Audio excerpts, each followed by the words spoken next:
হযরত ওমর রাদিয়াল্লাহু তাআলা আনহু ইনি কেমন মানুষ ছিলেন? কথা বলেন। ইসলাম গ্রহণ করার পূর্বে তিনি সন্ত্রাসী জীবন যাপন করতেন, আল্লাহর নবীদের বিরুদ্ধে খোলা তরবারি উঁচু করেছিলেন। কথা বলেন ঠিক কিনা?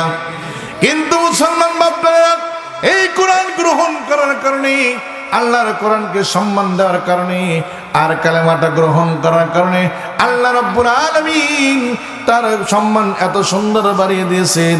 পৃথিবীর জমিন থেকে জান্নাতের সার্টিফিকেট দিয়ে আল্লাহ তাআলা সাদর সম্ভাষণ জানিয়ে জান্নাতি মেহমান বানায় বিদায় করেছেন। চিৎকার মেরে বলেন না সুবহানাল্লাহ। এ মুসলমান বাপদাদারা, এই কোরআনের কাছে আসলে কি হবে? কোরআন কি দেবে? কেমন সুন্দর জীবন দেবে? আল্লাহ রাব্বুল আলামিন কোরআনুল কারীম নেই तमाम দুনিয়ার মানুষের কাছে বলে দিলেন, লিতুখরিজান নাসা মিনাজ-যুলুমাতি ইলান নূর।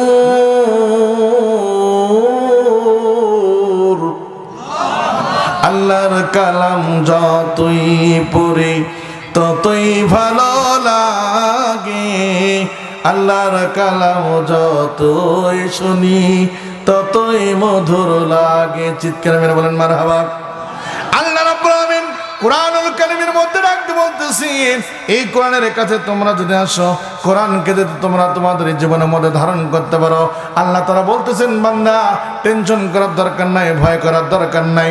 আমি রব্বুল আলামিন তোমাদেরকে অন্ধকার পথ থেকে সুন্দর করে বাছাই করে করে বের করে করে তোমাদেরকে সুন্দর ঝকমকে আলোর একটা পথ দেখিয়ে দেবো, যেই পথটা তোমাদেরকে জান্নাত পর্যন্ত নিয়ে যাবে।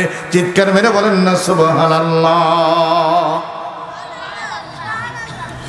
এমনি একজন ব্যক্তি খলিফাতুল মুসলিমিন আমিরুল মুমিনিন, তার খিলাফতকালীন একটা ছোট্ট একটা ঘটনা আপনাদের সামনে তুলে ধরতে চাই। সুন্দর যে আছেন, ইসলাম গ্রহণ করলে কেমন হয়, কালেমাওয়ালা হলে কেমন হয়, কোরআনওয়ালা হলে কেমন হয়, কোরআনওয়ালার কাছে যদি ক্ষমতা দেয় তারা কেমনে দেশ পরিচালনা করবে, তাদের চরিত্রগুলো কেমন হবে।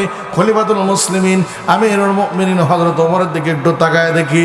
খলিফাতুল মুসলিমিন আমিরুল মুমিনিন হযরত ওমর রাদিয়াল্লাহু তাআলা আনহু যখন তার খেলাফত কাল চলতেছে, হঠাৎ করে তার বিবি তার সামনে কিছু পিঠা খাইতে দিলেন। কি খাইতে দিলেন?